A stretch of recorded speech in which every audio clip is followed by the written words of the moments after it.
especially amongst the youth, and noting that structures have been established to deal directly with youth unemployment.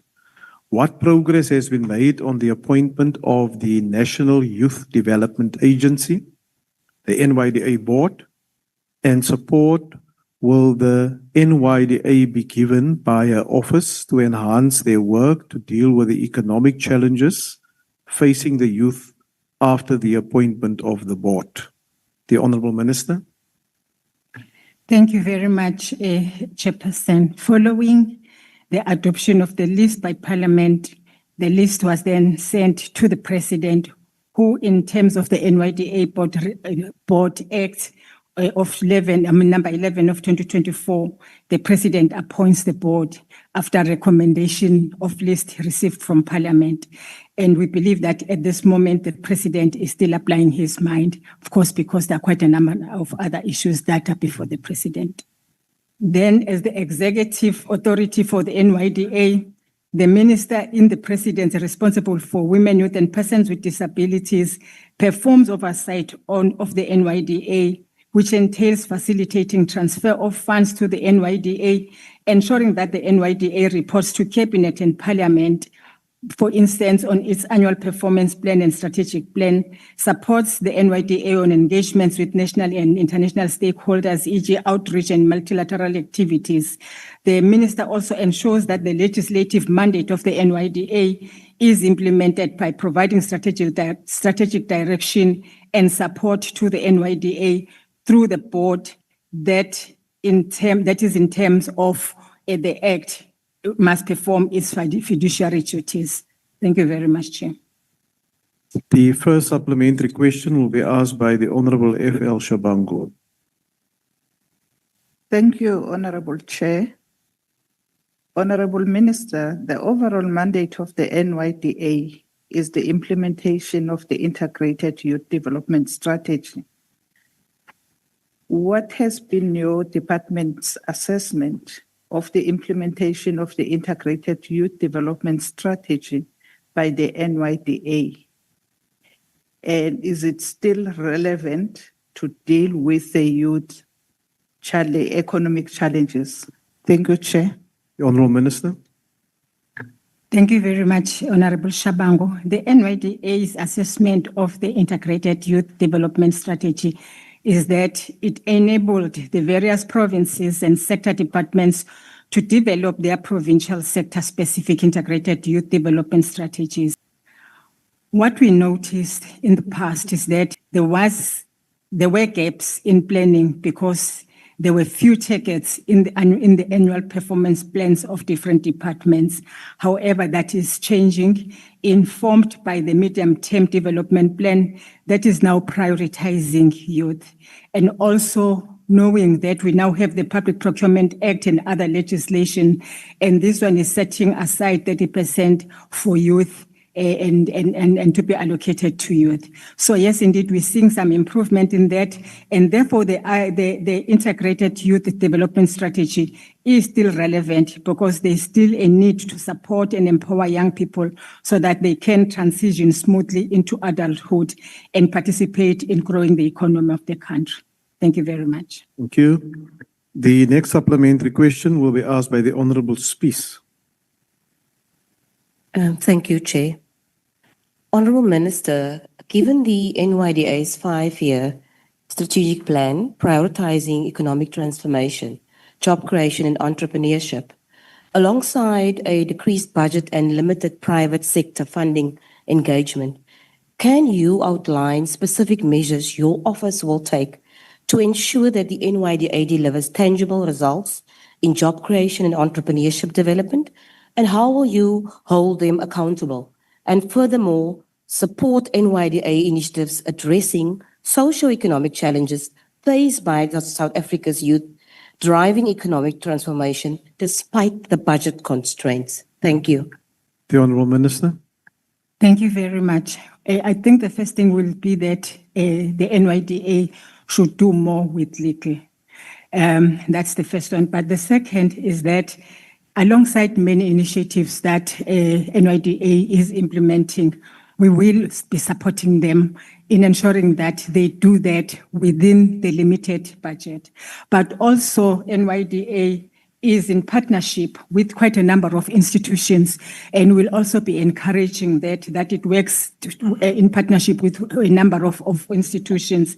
Just to cite a few, we've got, for instance, Kwenso Foundation, which is establishing food gardens in our communities. And this they do together with NYDA. There is Charisma Music Foundation, which is teaching arts to schools. And this NYDA is doing with those companies. So what we are also doing in order to supplement for the little budget that they have, we will be encouraging partnership with both South African companies, but also with other international companies, the UN and UNDPs of this world, so that they can supplement and complement the budget of NYDA. Thank you very much. Thank you. The third supplementary question will be asked by the Honourable Huekana. Thank you very much, Honourable Chair. Minister, the National Assembly approved a short list of 9 nominees for the NYDA board on March 19, 2025. However, 6 weeks later, the President has still not signed off on the appointments.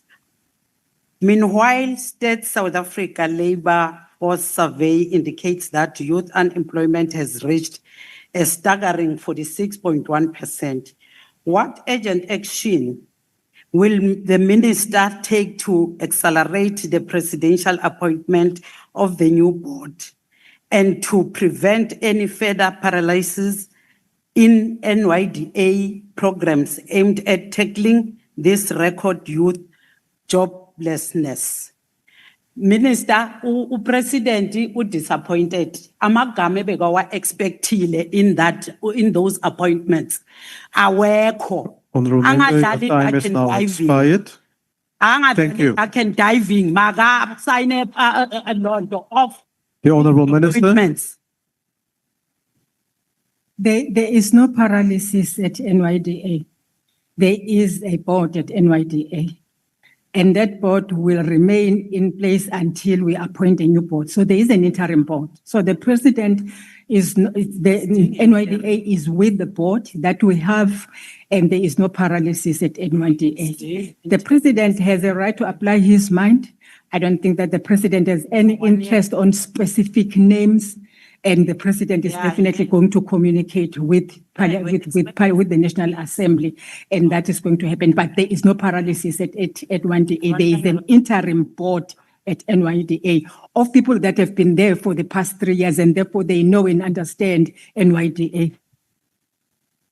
The last supplementary question will be asked by the Honourable Kobe. Thank you, House Chair. I will take the Honourable Kobe's question.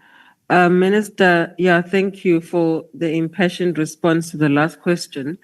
It goes without saying, it's not a wonder that the NYDA has been marred or become synonymous with patronage. In your view, do you believe that the NYDA is still a relevant entity for youth development as things currently stand, given the status of youth, particularly unemployment, as well as the lack of engagement of youth in the current status in our country? Thank you. The Honourable Minister. Not just relevant today, but even tomorrow. National Youth Development Agency is one very important structure for youth development in South Africa that only talks youth, that talks in terms of age of real youth. And we can still make it work better, but it is doing a lot. It has produced a number of entrepreneurs. It has produced a number of skilled young people in South Africa. It has produced many people who are in arts, and they are doing that. They go out to the world to ask for sponsors and everybody, and because they are known to be representing young people of South Africa, they are respected. Yes, indeed, they will be limited by the resources that they have, because if you look at the challenge that is facing young people, the issue of unemployment, even if you talk about the NEET group only, of course you need more resources, but that you need NYDA, we definitely need NYDA, and we need a strong NYDA. Thank you very much. Honourable members, question number 723 has been asked by the Honourable Maimane to the Minister of Planning, Monitoring and Evaluation. The question is, considering that her department achieved only 54% of its performance indicators in the 2023-2024 financial year, significantly below the 90% target, what specific measures has the department implemented to address the shortfall and improve performance in the current financial year? The Honourable Minister. Thank you very much, Chairperson, and thank you to Honourable Maimane. In our response, we had about 54 or 51 targets in the financial year of 2023 and 2024. And out of that 51, the targets that we had placed for ourselves, we have achieved at least 46 of them, which translate to the 90% that we were supposed to have achieved. As a result, we do believe that we have been able to achieve what we were supposed to do for this annual or for this financial year. And that, of course, is based on the organizational performance of our annual report, which is actually in place, and it has been published in the departmental website and also tabled and adopted by Parliament itself. And the reasons for the shortfall of the 10% that we haven't been able to achieve, of course, we have been able to capture them in our response to the Auditor General on the report of 2023 to 2024. So where we are, we do believe that we have been able to achieve the 90%, and that can actually be accessed through the established website that is in place, and we have been able to publish those results in our annual report. Thank you very much. The first supplementary question will be asked by the Honourable Maimane. Thank you, House Chairperson, and thank you, Minister, for that response. It's become a historical chronic situation where when you look at NDP targets and how they get translated into APPs, there's been chronic failing across all departments. When you look at this year, even up in the function of coordination across departments, there's only been a 54% achievement or thereabouts. So the question then becomes, if there's a macro strategic plan that sits for the government, what are the steps of accountability that your department is taking in place to ensure that officials who are not compliant or not meeting their targets have been held accountable? So, and so my question really then also speaks to the fact that will the minister be introducing any quarterly performance dashboards for all departments so that we can hold them effectively accountable for measures that you've put in place and make those public so that South Africans can see for themselves which departments are performing and which ones aren't really delivering against the mandate that you've set as far as planning, monitoring and evaluation? Thank you very much. The Honourable Minister. Thank you very much, Honourable Maimane. We have established already the dashboard that will be assisting us to monitor and assess the implementation of performance of the medium-term development plan. That is what we are responsible for. As it relates to performance of individuals and public servants individually, that development plan is precisely because we have realized that the implementation of the NDP has actually taken a step back, precisely because the framework that was utilized in the past actually allowed departments to give strategic direction as it relates to the plan or the framework of the nation. However, this time around, as it relates to a plan, the MTDP was actually developed and established from the NDP itself, giving strategic direction to the departments instead of the department giving strategic direction to the framework that the nation was supposed to follow. So we do believe that through the results framework that we have put in place that align with targets of the APPs, we will be able to measure and be able to see success and a difference as it relates to the implementation of the MTDP as opposed to what we were doing in the past of the medium, I think it was strategic framework that was implemented in the past. So there will be a difference. And our biannual performance as Honourable it relates Minister, to your report, time is now it will be expired. done and you'll be able to access it through that. Thank you very much. Thank you. The second supplementary question will be asked by the Honourable Christie. Thank you, House Chair. Yes, according to the DPME annual report for 2023-24, I agree with the Minister. The DPME did achieve 46 of its 51 targets, translating to 90% achievement, not 54%. Be that as it may, there's always room for improvement, and that's extra 10%. The real measure of the DPME's achievements is whether the government programs, departments and projects evaluated actually implement the DPME's recommendations. Reading the SWOT analysis in the DPME annual performance plan, I read that government clusters and the executive, some of our ministers, are not leveraging or engaging with the findings of the DPME. How will the minister put pressure on government departments to respond to the evaluations and actually apply the recommendations of the DPME to get our country back on the road? Thank you. The Honourable Minister.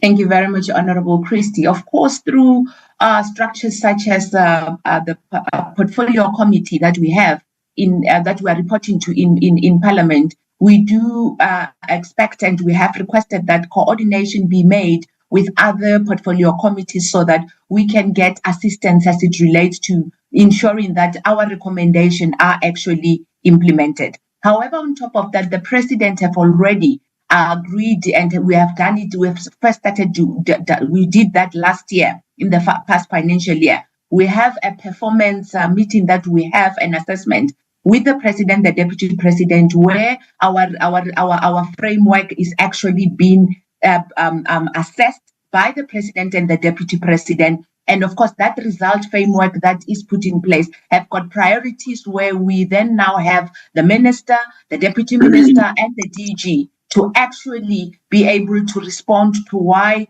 the recommendation that we may have given them in the past were not implemented. As a result, we do believe that through doing that, this year and in the coming financial years or annually, we would then now be able to see the recommendations of DPME being implemented, because accountability will be given at the highest level of the President, where the executive authority of the President can actually be unleashed to be able to ensure that those that are responsible in different departments, that will be the accounting officer and the executive authority, are actually held accountable as it relates to the recommendation that we may have given them. So we believe that through that, we are going to see a difference in terms of performance being improved through the recommendation that we may have put in place. Thank you.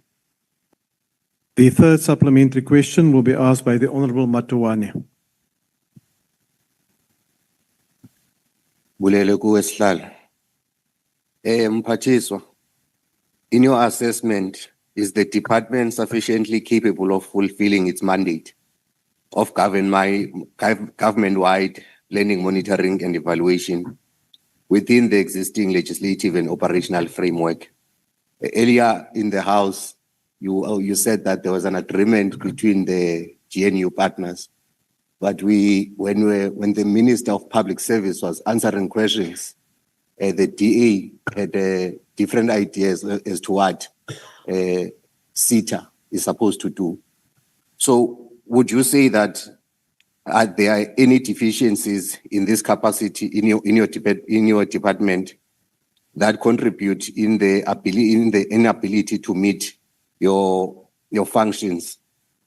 And what measures are being taken to strengthen institutional effectiveness in this regard? The Honourable Minister. Thank you very much, Honourable Member, for that question. we do believe that already we have seen an improvement in our ability to be able to integrate planning mechanism of government together and put in place a plan that is owned by the entire government, most especially nationally, but also in all spheres of government. So for that, we do believe we have been able to achieve a coordinated way of planning for government and also including private sector and civil society in what we are doing. So for that, I would say that yes, there is an improvement, and I really do believe we have done well. We do not have a legislation, by the way, that we are operating on, but we are drawing our existence from the executive authority of the president and the delegated powers and the delegated responsibilities that we are given by the president. As it relates to the relationship between members of the GNU, that is, of course, coordinated through the medium-term development plan. That is what brings us together. And that, of course, came from the statement of intent that all the political parties in the GNU have been able to sign. We are not a group of friends that need to agree on everything. However, we are parties that are committed to implementing the medium-term development plan that was negotiated and established, as I've already said, from the statement of intent that was definitely informed by the minimum program of optimally. And what interventions have you facilitated, and which ones have you found to be on the brink of your intervention and you want to refer them to the president? The Honourable Minister. Thank you very much, Honourable. And I also love your wisdom in questions that you ask. As a result, I do believe that there is at least a convergence of love as it relates to the work that we are doing. However, in terms of what we do and what we are expected to do, I do not think that it would be relevant or actually fair for me to be able to name and shame. However, I can rightfully say that the report that we will be establishing and we will be publishing must first be adopted by cabinet before we can actually be able to bring it to parliament and to the public to be able to engage with. So as a result, our biannual report that we will be doing by the end of this term, which would be in, I think in June, would then now give you at least an answer of where we are as it relates to the performance of different departments. And I cannot be able to act outside of my mandate, meaning that whatever it is that we publish and we talk about should at least be able to have gone through cabinet, and it would then now be adopted first before we bring it here. So I'm sorry for this one. I would not be able to give you the answer that you need. However, I can promise that by the end of this biannual report system, we would then now be able to furnish you with a written report that you can engage with. Thank you very much. Honourable members, question number 688 has been asked by the Honourable S.G. Vilakazi to the Minister in the Presidency. The question is whether, given the recurring concern that limited funding constraints the ability of the MDDA, that's the Media Development and Diversity Agency, to support community media, what practical steps has the MDDA taken and or proposed to assist community broadcasters and publishers in becoming more financially sustainable, and be the lessons that have emerged from such efforts? I've been informed that the Honourable Deputy Minister Morolong will be answering questions on behalf of the Minister. The Honourable Deputy Minister. Thank you very much, Chairperson, and good afternoon to members of the House. The MDDA recognizes that limited funding remains a persistent constraint in effectively supporting the community and small commercial media sector. This challenge and its implications for the sustainability of the sector were clearly highlighted in the MDDA Community Media Sustainable Report, which was launched in October 2024. In response, the agency has adopted a multi-pronged strategy to promote the long-term financial sustainability and resilience, aiming to reduce dependency on a once-off grant funding and instead support the development of a robust, adaptive community media entities. This approach includes inter alia, strategic partnerships and fundraising initiatives. The agency is developing a fundraising strategy that focuses on resource mobilization for the broadcast, community print and small commercial media sector. MDDA is also engaging with commercial media, telecommunication companies, social media platforms, development partners and other funders to attract both financial and non-financial support. These partnerships aim to enhance collaboration, capacity and market access. On capacity building and training, the agency continues to implement targeted training and development programs informed by its annual training plan and fundraising strategy. These are designed to build operational, editorial, business and digital competencies. In recent years, particular emphasis has been placed on revenue diversification, business development and digital transformation. On enhancing credibility through verified audience metrics, the agency is supporting community and small commercial print publishers to obtain Audit Bureau of Circulation certification, which provides independent verified circulation data to enhance their credibility with advertisers and media buyers. In addition, the MDDA is working with Broadcast Research Council of South Africa to verify audience and listenership figures for community broadcasters. Chairperson, these verified metrics are essential in helping community media organizations attract advertising revenue, secure commercial partnership, and strengthen their presence within the broad media landscape. Chairperson, in recognizing the burden of high operational costs, the MDGA is also exploring shared infrastructural models such as community printing hubs, which would allow multiple community publishers to reduce printing and distribution costs. The agency is also facilitating partnerships and providing training that enables community to adopt a high print digital models and fully leverage digital platforms for content distribution, audience engagement, and monetization. These initiatives form part of the MDDA digital strategy. The MDDA continues to advocate for a fairer distribution of government advertising spend and increase public and private sector investment in community media. Drawing on insights from the community media sustainable research, the agency engages advertisers and policymakers to promote community media as credible and impactful communication platforms. Thank you. Thank you, Honourable Deputy Minister. The first supplementary question will be asked by the Honourable Vilakazi. Thank you, House Chair, and thank you, Deputy Minister.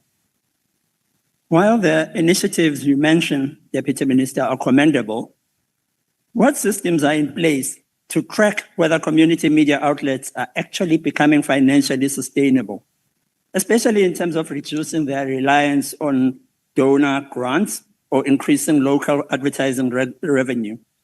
And in that context, would the presidency consider advocating utilizing the USEF fund to directly offset high fixed costs like Centex signal distribution and ICASA license fees as allowed for in Section 88(1) of the ECA? I thank you. Honourable Deputy Minister. Thank you very much, Chairperson. In the first instance, we are committed to the amendment of the Electronic Amendment or Electronic Communication Act, which will empower the USEF levy to increase from 0.1% to between 1% and 2%, consistent with the recommendations of the International Telecommunication Union. This will enable us to ease the burden on high cost on signal distribution fees. We have indeed and are engaging quite a number of stakeholders in the sector to make sure that these amendments go a long way in reducing the burden on the cost of signal distribution. There are many other efforts that we're undertaking, chief amongst which is that there are discussions unfolding. 2 days ago, I launched our first leg of engagement with community media to inter alia reflect on what will become a scheme for support of community and small commercial media to make them much more sustainable. We will in our discussions with these community media stakeholders engaged on issues that are related to alternative revenue for community media. We also delved into governance issues, which are challenges that continue to besiege the sector. We think that these will go a long way in making sure that our community and small commercial media are economically viable and that they are able to discharge their responsibilities with ease. Thank you very much, Chairperson. Thank you. The next supplementary question will be asked by the Honorable Ngweba. Thank you very much, House Chair. Deputy Minister, how does the MDDA measure effectiveness of its support programs for community media, and what adjustments have been made based on lessons learned? Thank you, House Chair. The Honorable Deputy Minister. Well, there are quite a number of lessons learned from the work of MDDA since its establishment 21 years ago. The first one is that this is one sector that is not fully capacitated to be able to discharge its responsibilities. As I said earlier on, the funding models would have to be reviewed through the amendment of the Electronic Communication Act.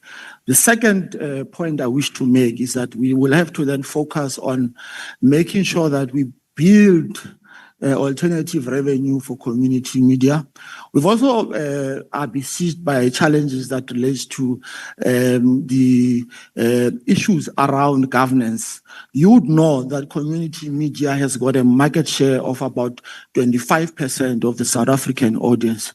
It is an area that we need to look at supporting, and that is why efforts are underway. For instance, GCIS, together with MDDA, is starting a scheme which will be operationalized by the end of the financial year, whose intention is to provide much needed support to community and small commercial media, particularly print and broadcasting. So these efforts are underway, and we hope that they will herald in a new chapter that will be enable us to have a community media that is independent, and a community media that is able to generate its revenue, and the community media that is not solely reliant on government funding. Thank you. Thank you. The third supplementary question will be asked by the Honorable Chingila. Thank you, Chair. It will be taken by Honorable Shongwe. The MTDA's mandate to promote media diversity and development is critical for empowering historically disadvantaged communities. What are the audience measurements target, and how will regulations 17.8 affect MTDA's mandate when BBB is scrapped? Thank you. The Honorable Minister, Deputy Minister. I don't think that there's any... Our apologies, Honorable Deputy Minister. Can we just mute that honorable member on the platform? Please continue. Well, you'd know, Chairperson, that in 1994, there was no legitimate community media. There has been considerable strides in diversifying community ownership in South Africa. And we have said that you would also know that the three-tier broadcasting system, which is a public, commercial, and community, is aimed at making sure that there is increased ownership in the media industry, and particularly in community media. We have launched a number of studios in communities. We will provide figures in writing to illustrate how we have been able to diversify ownership of community media. And it's important that community media must be diversified, because in the first instance, it represents the ownership of community with respect to, in the first instance, the customized content. Secondly, it helps us because we are able to communicate through our people. You know, community media and particularly community radio stations represent the voices of our people. And that is why there's considerable strides made in empowerment of community radio stations to make sure that much needed equipment and studios that are required for the work of community media to be engaged with ease continue. So we're quite happy with the strides made. I do not know whether there is any such intention of scrapping BEE. But we are worried, though, about ownership patterns in the media. Honourable Deputy Minister, your time has now expired. Thank you. The next follow-up question will be asked by the Honourable Mashabela. Before I recognize the Honourable Member, why do you want to be recognized, Honourable Member? Ngiyaxolisa sihlalo. Umfethu lo hlangene nabadayisi angithola uphendula muphi umbuzo akaphendula umbuzo ngobuzeni. Bengicela aphendule umbuzo ngobuzeni. The Honourable Deputy Minister has responded to your question. It's unfortunate if you didn't get the gist of the reply. The Honourable Mashabela. Chair. All the Honourable Members. Is the Honourable Mashabela on the online platform? Chair, I'm here. I will take the question on Please behalf proceed. of Ms. Mkonto. Minister.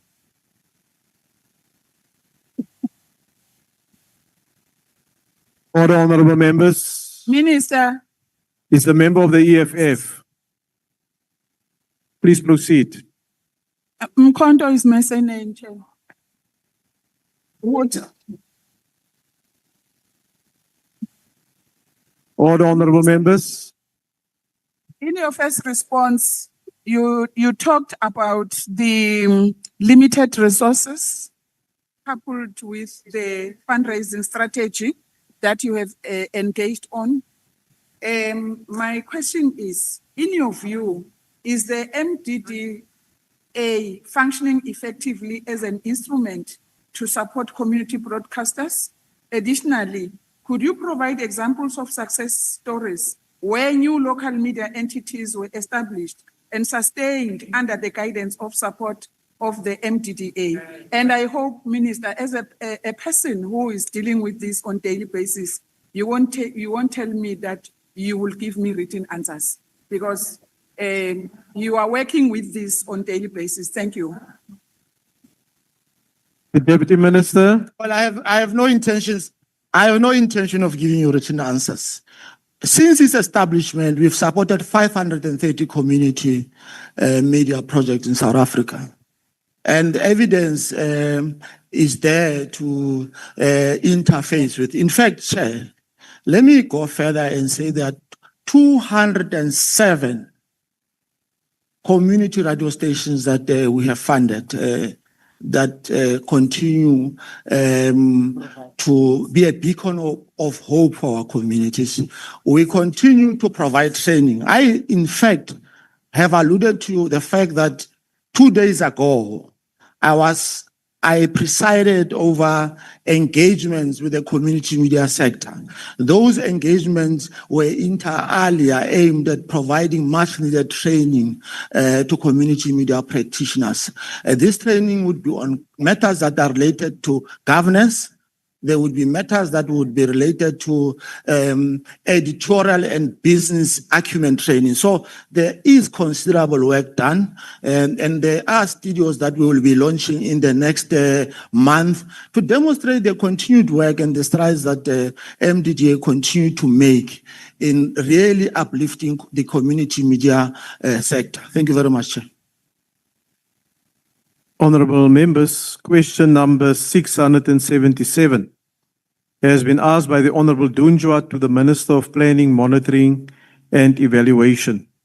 The question is whether, considering the recurring concern that limited funding constrains the ability of the MDDA to support community media, what practical steps has the MDDA taken and proposed to take to assist the broadcasters? I think that is the same question. May I just ask that we pay attention to the guide that is there. Question number 677 is as follows, and my apologies for that, honorable members. The question by the Honorable Dunjwa: given that the government is often criticized for functioning in silos, making it difficult to plan and align its programs to ensure optimal socio-economic impact, how does her office, through the medium-term development plan, intend to ensure proper coordination and cooperation of the government and its plans so that the priorities of the current administration to grow the economy, create jobs, and eradicate poverty? The question is to the Minister of Planning, Monitoring and Evaluation. Thank you very much, House Chair. The MTDP, of course, and I think I've alluded to that in the previous responses, is actually a high-level strategic document that is established from different departments and, of course, provinces and municipalities in terms of what we believe needs to happen. As a result, of course, the planning and monitoring and evaluation part of it should then now inform the strategic plans of all spheres of government, but in particular the national government, as well as their annual performance plans. Of course, there has been in the past a disjuncture as it relates to what needs to be done. As a result, we were then now not able to necessarily bring everybody together to the strategic national vision and plan that that is measurable in such a way that we can be able to coordinate and account for all the various structures and forums that are in place. Currently, what we will be doing, of course, we've been able to put together and continue with decision making and implementation strategic or structural institution. And for example, we do have clusters of cabinet that we participate in all of them to ensure that that alignment of strategy and APP actually take place. But we also have technical implementation forums that are already in place. They've been there. However, this time around, as I've already said, they are sticking to the plan itself and ensuring that whatever it is that is in place is aligned to it. We also have ministerial implementation forums at a national level that deals with exactly that. But the presidential coordinating council as well, that also include provinces, is actually in place as well, and it has been operating for a while. However, this time around, we really do believe that the coordination of all the plans of departments and the strategic plans of all the other spheres of government as it relates to those that we are coordinating will be able to be measured and accountable precisely because the plan that they are operating from and are drawing their own plans from has actually been agreed upon, negotiated, and come from one place with a strategic vision to implement and ensure that the NDP becomes at the center of everything else that is being done. And we have said this before, of course, House Chair, that we have moved away from the outpost kind of looking at things, but more on the outcome, meaning that we look at performance based on the impact that performance actually do. So as a result, coordination will become better, and we are looking forward to the new way of doing things. Thank you very much. The first supplementary question will be asked by the Honorable Ngweba, on behalf of the Honorable Dunjwa. No, thank you very much, House Chair.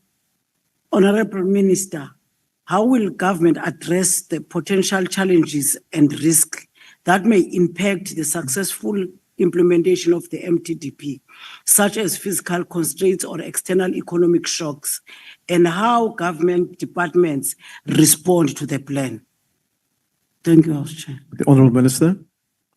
Thank you very much, Honorable Member.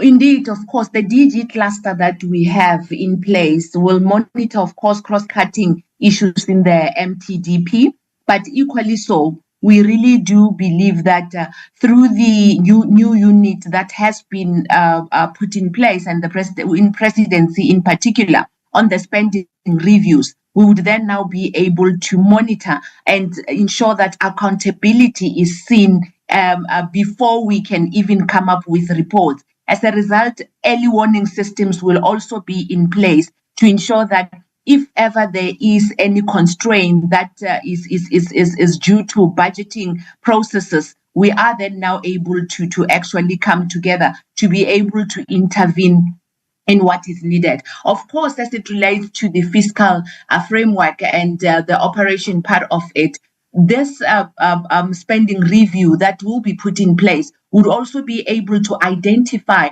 some of those programs in government that are necessary, and we would then now be able to ensure that the spending of the budget itself is done in such a way that there is no wastage, but equally so, we will then now do away with duplication. As a result, we do believe that this will assist us to be able to ensure that accountability and implementation of programs of government will be done in an effective way, in such a way that we'll be able to ensure that the MTDP becomes successful, most especially because the targets that we are measuring are actually outlined in the results framework that we have put in place. Thank you very much, Honourable Member. The second supplementary question will be asked by the Honourable Bergman. Thank you very much, Chair. Minister, given that the MTDP 2024-29 emphasizes a whole of government approach to overcome fragmented planning and misaligned budgets, I've previously asked what specific mechanisms has the Department of Planning, Monitoring and Evaluation implemented to ensure that national, provincial and local government departments align their annual performance plans and budgets with MTDP's strategic priorities. But how will the Minister monitor and enforce this alignment to guarantee effective coordination and cooperation across all levels of government? Thanks very much. Honourable Minister. Thank you very much, Honourable Member.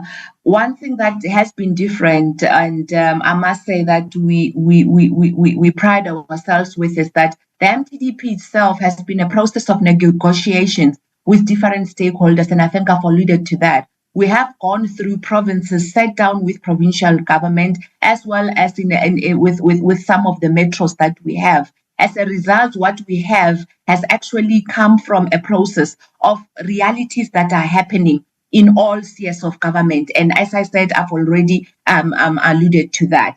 What would be different this time around, of course, through the Presidential Coordinating Council that we sit in, we are able to raise some of those issues from all spheres of government and be able to present what is it that is needed in order for us to be able to do what will assist the MTDP to actually be successful. And of course, through we do look at APPs before they are actually presented to Parliament for them to then now be able to be adopted by Parliament. And as a result, if ever we do believe that there is no alignment, what we would be raising in Cabinet, we will also raise through the portfolio committee that we have, and in Parliament as well, portfolio committees, to say that these APPs are not aligned with the MTDP. As a result, we do believe that all the stakeholders that are necessary to ensure that APPs are actually aligned with the MTDP would then now be able to work together, coordinated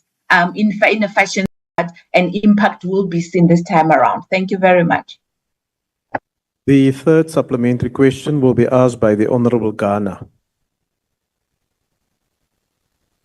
I'm so much to Honourable Mthetho want to ask the question on my behalf.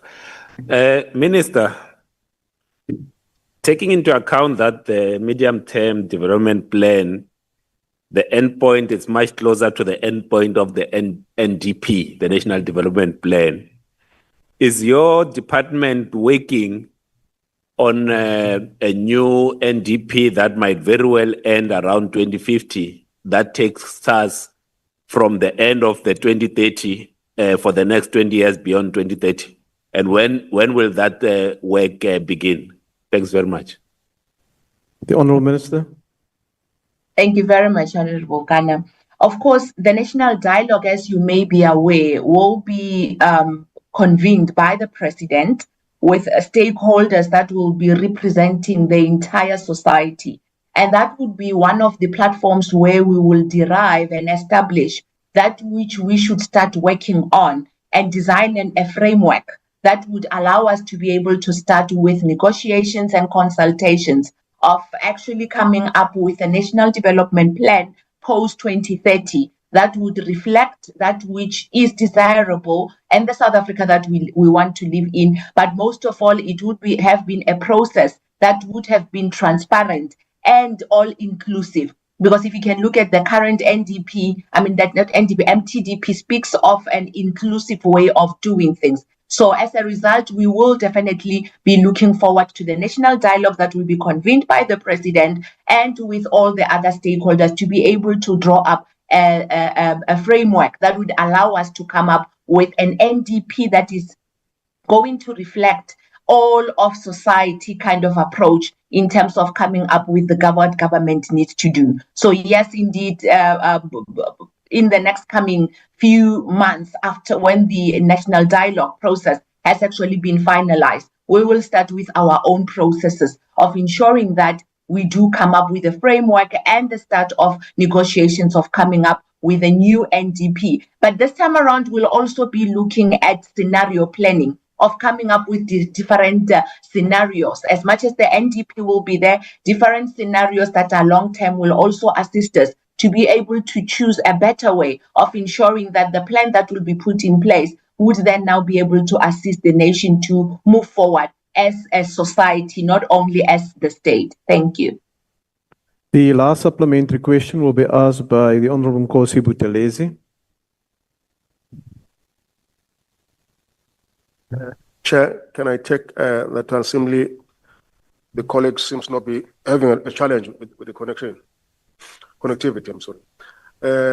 Honourable Minister, beyond coordination structures, how will the MTDP ensure budgets and departmental key performance indicators are explicitly aligned and integrated across ministries to directly support the joint delivery of the plan's core goals, economic growth, job creation, and poverty eradication, rather than perpetuating separate siloed priorities? Thank you. The Honourable Minister. Thank you very much for that question. And I think I've already spoken a little bit to that. It's not only going to be dependent on coordination structures, but through clusters. In clusters, we do discuss in detail and give recommendation of ensuring that the coordination and alignment of the MTDPs to the strategy and policies of government actually takes place. So before programs that would be implemented by government actually goes to their respective committees and therefore adopted by cabinet, we would have given our view and recommendation as it relates to the alignment of the APPs and strategies to the MTDP itself. And this is going to be easier this time around because we do have a result framework that we have been put in place, because that result framework is informed by the 3 priorities. However, the departments have been able to, through the very same clusters, come up with deliverables that we all agreed upon, and we all agreed that they should then now inform what is in the APP. So we can already foretell what would be in the APPs. As a result, we are ready, and therefore we do believe that the implementation of the APPs will definitely be aligned with the MTDP. Thank you very much. Thank you, Honourable Minister. Honourable members, we will now take the questions that stood over from Wednesday, the 19th of March, in terms of Rule 138, Sub-Rule 5, and supplementary questions. An additional 30 minutes has been allocated for these questions. I now take question number 248 that has been asked by the Honourable S.I. Gama to the Minister in the Presidency. The question is, given the findings of the recent income and expenditure survey of households by Statistics South Africa that revealed income inequality that has been existent since 1994, What will the government do differently to address the vast income and expenditure inequality in the Republic, which has continued for more than 30 years since the advent of democracy? And which measures has her office implemented to help Black Africans to begin to experience similar and or comparable consumption expenditure with other population groups in the Republic? I've been informed that the Honorable Deputy Minister Mhlaule will take the questions on behalf of the Honorable Minister. The Honorable Deputy Minister. Thank you very much, Honorable House Chairperson. Statistics South Africa, as the National Stats Office of South Africa, is responsible for producing and disseminating reliable statistical data across the Republic. Among its flagship outputs, as indicated by the question, of course, is the Income and Expenditure Survey, which provides critical insights into household income and consumption trends. The IES is a key tool for monitoring socioeconomic progress and disparities since the advent of our democracy, which is indispensable for policymakers and the various government departments. However, Honorable House Chairperson, it is important for us to emphasize that Stats SA does not determine or implement policy. However, it is responsible, that responsibility rather lies with the relevant departments and government institutions.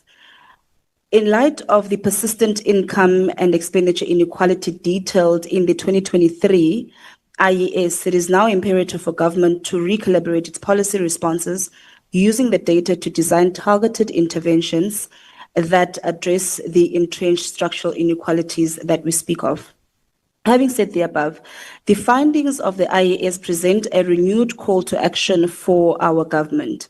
To address the persistent inequality that has persisted for over 30 years, government, in line with the 3 strategic priorities of the 7th administration, is intensifying efforts across 3 strategic fronts. The first one, of course, being inclusive growth and job creation.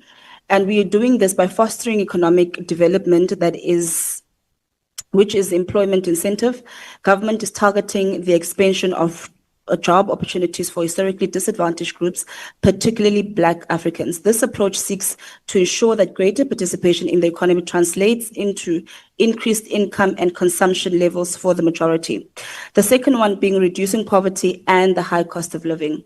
Through expanding social protection programs, including social grants, pensions, and targeted support for vulnerable households, our government is working to cushion low-income individuals and communities and to close the expenditure gap between our population groups. And lastly, of course, building a capable, ethical, and developmental state where government recognizes that addressing inequality requires not just sound policy, but also efficient, transparent, and accountable institutions. Steps, therefore, are being taken to strengthen service delivery by policy coordination, public accountability to ensure effective implementation of interventions that target economic, social disparities. With this in line, and in line with its mandate, Stats SA has actively disseminated the 2023 IES findings, as has been disseminated broadly to both the general public and the relevant departments. This ongoing outreach ensures that all government departments are empowered to use this data for evidence-based decision-making. Although, again, as stated earlier on, that Stats SA does not implement it itself, the availability and the clarity of the data, however, enables more precise targeting of policies and programs. As a result, our government departments now have the opportunity and the imperative to translate these insights into transformative policies that ensure that the experience of Black Africans is improved and that equitable income and expenditure patterns aligned with the broader goals of inclusive growth, poverty reduction, and the transformation of the state into a truly non-racial and prosperous nation. Thank you very much, Honorable House Chair. Thank you. The first supplementary question will be asked by the Honorable Gama. Thank you very much, House Chair. The question is not about the producer of statistics. The question is about poverty. And we're saying, what are the practical steps that the minister in the presidency responsible for planning, monitoring, and evaluation will take to ensure that there is cohesion and integration in implementing programs that reduce poverty amongst our people. Has the government given enough thought to the plight of the millions of our masses of our people who remain marginalized and live below the poverty line? When will the dignity of the masses of our people be restored? The Honorable Deputy Minister. Thank you very much, House Chairperson. I think firstly, it would have been important. Order, honorable members. Order. The Honorable Deputy Minister. Thank you, Honorable House Chairperson. I think firstly, it would be important that the Honorable Gama directs his question to the right minister. The question was directed to the minister in the presidency, who's responsible for Stats SA. And if I remember correctly, he did raise this question in a portfolio committee meeting dealing with Stats SA specifically. That's one. But to answer the question, and we have actually spoken about what government's plans are. I've spoken about the three priorities of this administration. The first one, which is inclusive growth and job creation. The second one being reducing poverty and the high cost of living. And the third one being building a capable, ethical, and developmental state. Thank you very much. Honorable Gama. Chair, we're asking very specific interventions, and not the general, which is in the MTDP. That's just strategic intent. We're asking specific questions, and we're not being answered. No, honorable member, I've looked at your question that you've asked that deals with the outcomes of Stats SA, and that's what the Honorable Deputy Minister has responded to in the context of the bigger question of inequality in the country. And the Deputy Minister has referred to that. Maybe you can put another question at another stage where you deal with a specific one that you are referring to. The Honorable Burke. Deputy Minister, the best measure of inequality we have in the form of the Gini coefficient at the dawn of democracy was 59. And at the latest count, it's 63. Over the same time, ANC and past governments seem to have doubled down on transformation, affirmative action, and BEE. Does the minister then not conclude and agree that not only have these BEE policies not statistically shifted the needle, but the more B's we add, and the more we talk about transformation, the worse inequality seems to become? The Honorable Deputy Minister. Order, honorable members. Order, honorable members. The Deputy Minister. Thank you, Honorable House Chairperson. I think firstly, Please proceed, Honorable Deputy Minister. there's a lot. Yes, proceed. Thank you. I think firstly, Honorable Burke, I would have imagined that if the Democratic Alliance was so worried about transformation, it would not currently be in court challenging the Employment Equity Act. That's the first point. Secondly, it is not true, Honorable Burke, that BE has not made a dent in the country. And in actual fact, if you are to look at the black middle class alone, in the past 30 years, it's actually grown tremendously. And that is as a result of the very same BE that your party is challenging in court right now. Thank you very much. The third supplementary question will be asked by the Honorable NYDA. Order, honorable members. Yes, Chair. Honorable also will take the question, Chair. Please proceed. Yeah. No, Deputy Minister, this is a challenge you are going to have while you are trying to introduce progressive policies to uplift our people. You've got people in your government who are anti-black transformation, and they want to see the status quo remaining. So that's one of your biggest problems, and that's why you're not going to see any changes. But can you tell us that, do you have any data that reflects, the household income amongst Black South African can tell us that the household income improves since 1994? What are the changes in these income levels since 1994 up until today? And to what extent does this data indicate positive improvement towards economic growth in this country? Thank you. The Honorable Deputy Minister. Thank you very much, Honorable House Chairperson. Firstly, I think I'd like to refer the member to the report that we're actually referring to, which is the 2023 Income and Expenditure Survey, which actually has all of the data of income among the different races as well as the different genders as well. That's the first point. And of course, going to the original question of the Honorable Gama, there are great disparities that we are seeing between the various genders as well as the various races. Hence, we are saying as government that the first priority for this administration is inclusive growth and job creation. And you would have seen the numbers that came out yesterday. One of the honorable members actually made reference to the GDP numbers that came out yesterday, that even though there is very marginal growth in our economy, but we can see that the situation is in fact improving. The job growth numbers are also proving that the situation is improving. They are not at the point at which we want them to be, but jobs are being created and the economy is growing. Thank you very much. 0.1% is growth. The last supplementary question will be asked by the order honorable members. The Honorable Zibi. Order honorable members. Chairperson, thanks very much. I'll take order honorable members. On behalf of Honorable Zibi. So understanding that maybe the question from Gama was misplaced, let me then try to place it.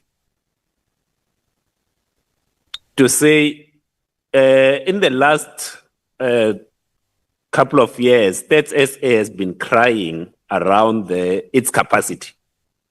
And reports like this are very important to help us to make some decisions as the government. So just trying to understand, how will you ensure, as the Deputy Minister, speaking on behalf of the Minister, that Stats SA continues to receive the necessary financial resources to be able to continue to give us this kind of stats so that we can make sound decisions and not use guesswork as some attempted at times to do. The Honorable Deputy Minister. Thank you, House Chairperson. Thank you very much, Honorable Ghana, for rightly placing the question where it ought to be. That's much appreciated. Insofar as the capacity of Stats SA is concerned, it's absolutely important that we continue to support this very crucial institution that provides us with official stats for our country to ensure adequate decision-making is done based on data that is credible, and that the institution, of course, continues to be independent and does that independently. You would note that the Minister of Finance, in his budget speech that was delivered on the 21st of May, did say that one of the things that they will be looking at in the MTBPs coming on later on in the year will be looking at the issue of funding of Stats SA, because this has been something that Parliament has raised for a number of years now. It's something that as the executive we've also raised with National Treasury, and it is currently now officially on the radar of National Treasury to be able to address coming the MTBPs in October. Thank you very much. Honourable members, question number 231 has been asked by the Honourable TK Botlani to the Minister in the Presidency. The question is about what the MDDA is doing to support the sustainability of the community print sector. I've been informed the Honourable Deputy Minister Morolong will be answering questions on behalf of the Minister. The Honourable Deputy Minister. Thank you very much, Chairperson. The MDDA is developing a fundraising strategy which includes resource mobilizing for community and small commercial print sector.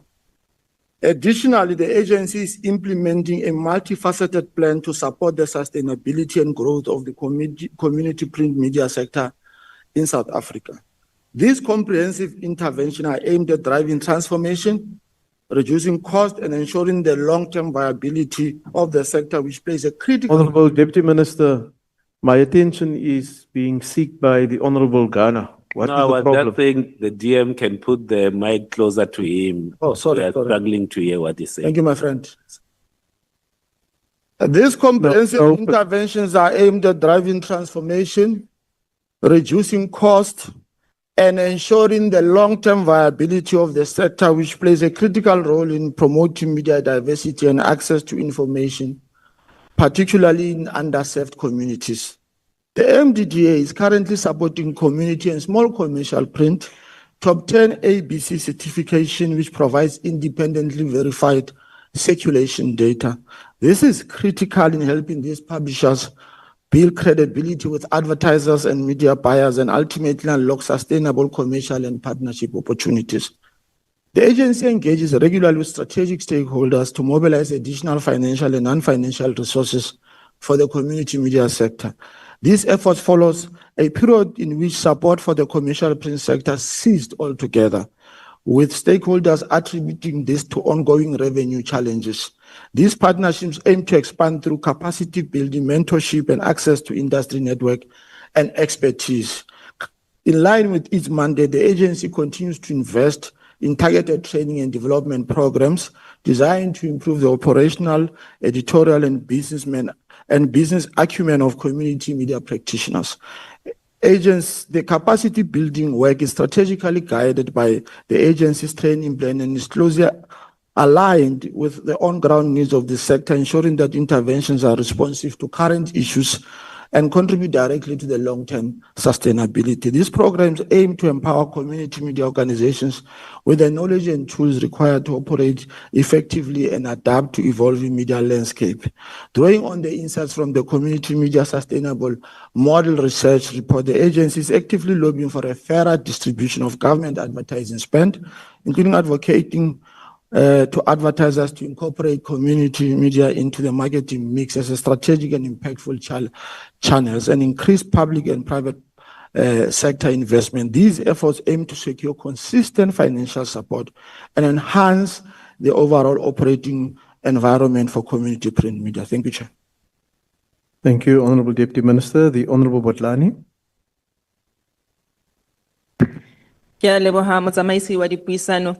DM, the print community media has been treated as the stepchild of the sector, and this is evident in its rapid demise. What benchmarking exercise has been done to inform the strategies that you have spoken to as reported interventions? And what guarantee can you give South Africa that these interventions will secure the sustainability of the sector? The Honorable Deputy Minister.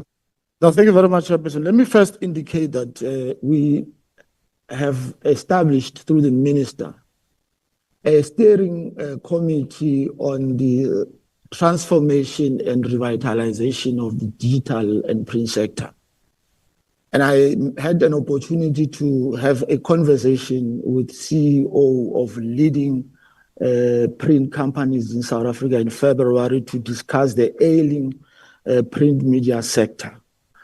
And so we did so because we wanted to have an intervention that will come in the form of a report, which will have to be socialized through cabinet clusters. I also had an engagement with organized media to discuss the sustainability of the print media sector, given the closure of newspapers. We think that in itself is a strategy towards building on the work that we want to be engaged with to provide much needed support to community media, particularly in the print sector. So we're quite elated, and we're also elated that this will then also lead to us engaging other neighboring countries to look at international trends and how best we can be able to salvage this ailing industry. Thank you very much. The second supplementary question will be asked by the Honorable Shange.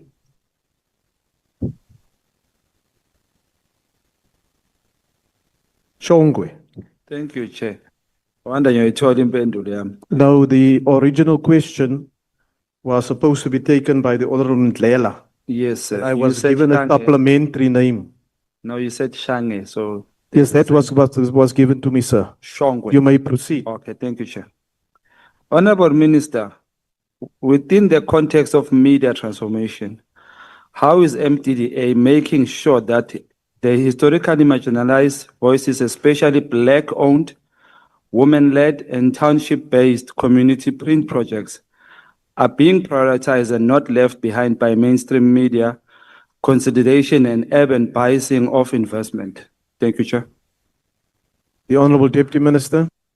No, thank you very much, Chairperson. The challenge we are facing is that MTDA is not fully capitalized to support the print sector.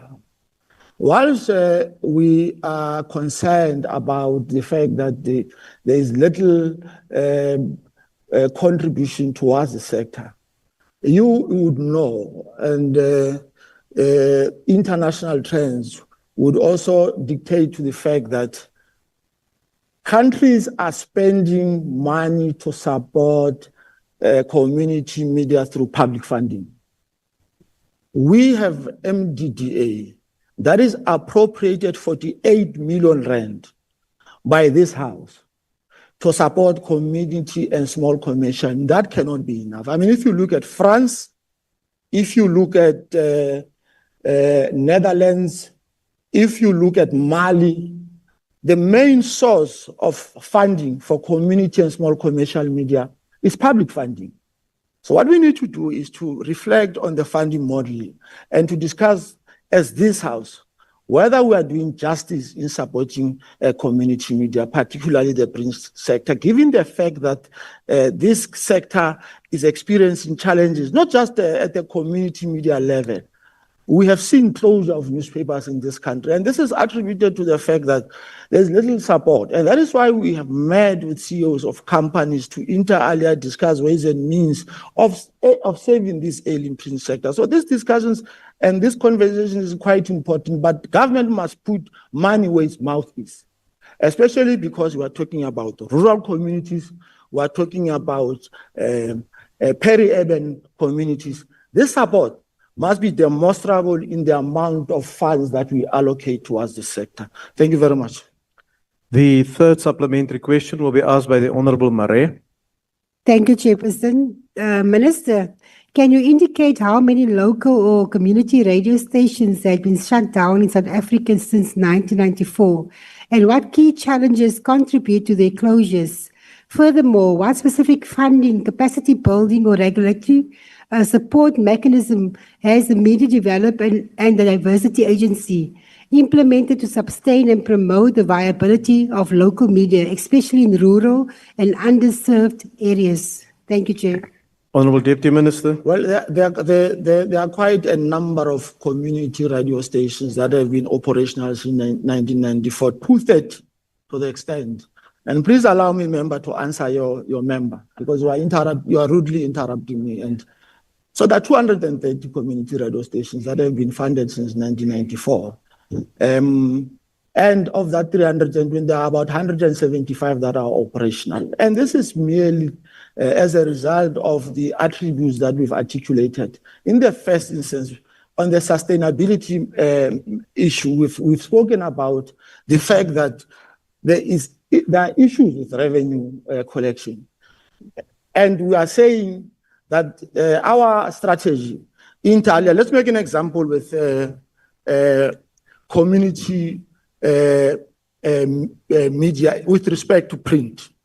For instance, the success of any print media house is dependent on two things: printing and distribution.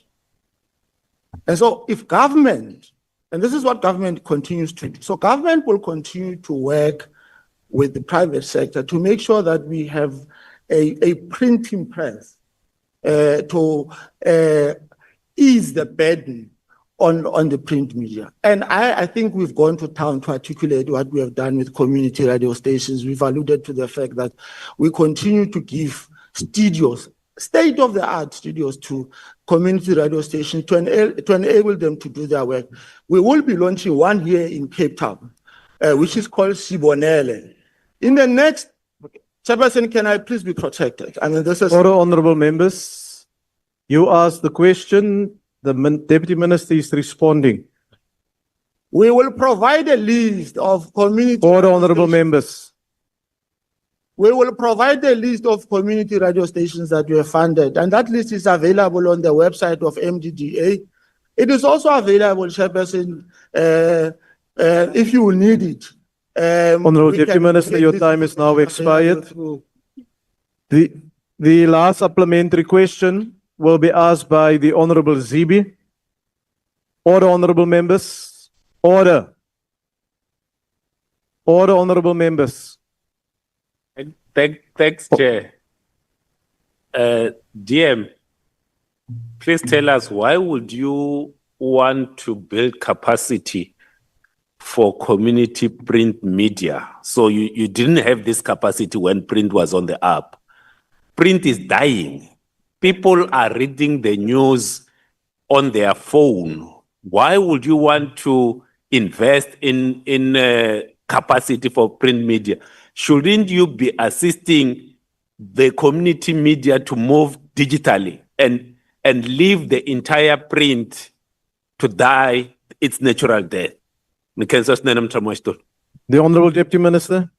The challenge is that, when you are leading a country, you have a burden of leadership. There are jobs that have been lost.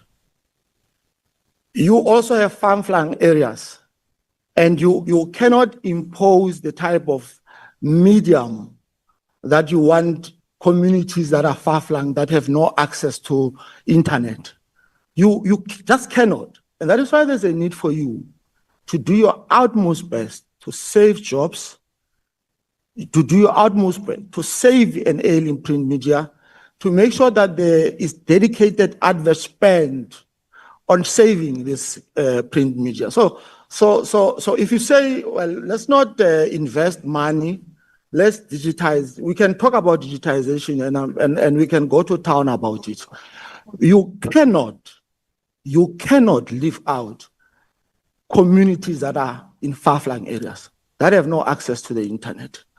People will have to access the news through their gadgets. You cannot leave out people who cannot afford to buy gadgets. So if you are saying we must totally ignore that there's a particular and a big chunk of our population that has no access to these gadgets, you will then understand what I said, that when you carry the burden of leadership, you will have to ensure that you leave no one behind. Thank you very much. Thank you, Honorable Deputy Minister. Honorable members, we will now proceed to questions transferred from written to oral reply in terms of Rule 146, Sub-Rule 1. 8 of these questions have been transferred to oral reply. We'll now deal with question number 733 that has been asked by the Honorable N.G. Myburg to the Minister in the Presidency. The question is whether, with respect to the appointment process of each current Chief Executive Officer of each entity that reports to her, what specific academic qualifications, experience, and competencies were required and vetting procedures were followed to verify qualifications and experience in each case. Whether each specified appointment was made in compliance with all the applicable legislation and/or regulations. If not, why not? If so, what are the relevant details? I now recognize the Honorable Minister. Thank you very much, Chairperson. Let's start with MDDA. The qualifications for the position of CEO were postgraduate or honors degree in relevant fields, including but not limited to community media, finance and economics, organizational leadership, development, and diversity studies. MBA or other master's degree NQF level 9 would have been added advantage. The experience that was required, Chair, was at least 6 to 8 years of senior management experience, of which 5 years of that should be at an executive level in fields such as broadcasting and creative industry, community media, social labor and development issues, and funding, advertising and marketing, journalism and broadcast programming, media research, media training, literacy and education, media law, information and community technology policy. Vetting procedures were followed to verify qualification and experience in each case. Qualification verifications. Vetting procedures were followed in verifying qualifications when appointing the CEO, conducted by an independent service provider. Experience verifications. Vetting procedures were followed in verifying experience when appointing the CEO, conducted by an independent service provider. Furthermore, the MDDA conducted a comprehensive credibility checks for the current CEO that included criminal records, ID verification, and credit checks. Whether each specified appointment was made in compliance with all applicable legislation or relevant regulation. Yes, the recruitment process followed by the MDDA board for the appointment of the CEO conforms to legislation and or regulated provisions set below.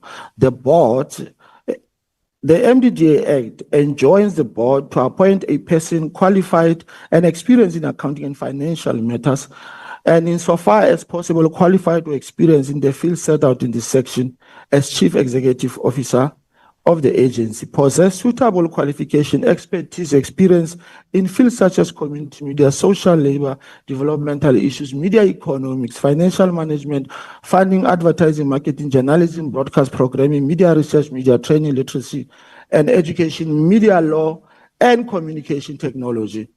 On Brand SA, Chair, with respect to the appointment process of each current Chief Executive Officer of each entity that reports to her, what specific academic qualifications and competencies were required? These qualifications are complemented by specialized training in project management, export processes, international trade marketing and communication, enabling them to navigate complex global economic environment with confidence and expertise. We must indicate that the CEO of Brand SA has extensive executive experience in investment promotion and designation marketing for economic development and investment promotion, having served in multiple strategic roles across both private and the public sector. He was acting CEO of the Freeport Saldanha Industrial Development, a position he held while on secondment from the Industrial Development Corporation before he was appointed special advisor to the former Premier of KwaZulu-Natal. Order, Speaker, order. Wow. Order, honorable members. Yes, honorable member, what is your point of order? Order, honorable members. Thank you, Honorable Speaker. Honorable members, I cannot hear the member. Please proceed, honorable member. Thank you very much. The minister is reading and is reading from a cell phone, constantly reading. He's not even talking to the subject matter. The rules say that they must at least look up. He's not even looking up. What is this? Honorable member, that's not a point of order. Please continue, Honorable Deputy Minister. Honorable members, may I request you? Honorable members, may I request you that this is a question that has been transferred from written to oral reply that contains a lot of information. Honorable Minister, Deputy Minister, may you proceed, please? And may I ask also the indulgence of the House to pay due attention to the response so that when you make your follow-up question, you will be better informed as to where you want to focus on. Deputy Minister? Chairperson, I don't know if I'm expected to memorize CVs of people. No, just proceed, Honorable Deputy Minister. To say the least. So thank you very much, Chairperson. Let me end here. The first supplementary question will be asked by the Honorable Meiberg. I think the Honorable Potgieter, you're taking the question on behalf of the Honorable Member. Thank you, Chair. Thank you, Deputy Minister, for trying to give us a response. I would just like to find out from you, controversies have plagued entities such as the NYDA, who vastly exceeded the permissible allowed 25% on employee costs in 21 and 22, as well as Brand South Africa, which previously faced costly legal proceedings related to its top management, among other things. Would the Minister, and by virtue the Deputy Minister, agree that any failure to procedurally appoint competent and qualified CEOs is a severe breach in trust that members of the public have in their capabilities to lead the department? The Honourable Deputy Minister. I think I concur 100%, Chairperson, and I don't think that we are in a position where we would appoint people that are incompetent. Thank you very much. But that do not meet the required criterion for appointment. Thank you. The second supplementary question will be asked by the Honourable Gama. Thank you. Thank you very much, House Chair. Minister, I think what you are indicating is that the new cadre of management is not going to cause the issues that were caused by the previous management. Can you share with this House what competencies, not qualifications, but competencies are required in order to have a cadre of leadership which is capable of leading these entities on a sustainable basis while making sure that they significantly promote and develop the agenda of the country? Thank you. The Honourable Deputy Minister. No, Chairperson, I think we've spoken about those competences, but we can take the discussion further. The type of competencies that we require are individuals who are ethical, who have understanding of their specialized field, who are committed to clean, ethical administration, who are incorruptible, and who are committed to excellence in the execution of their responsibilities.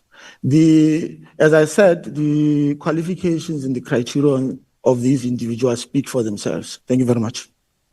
The next supplementary question will be taken by the Honourable Montwedi.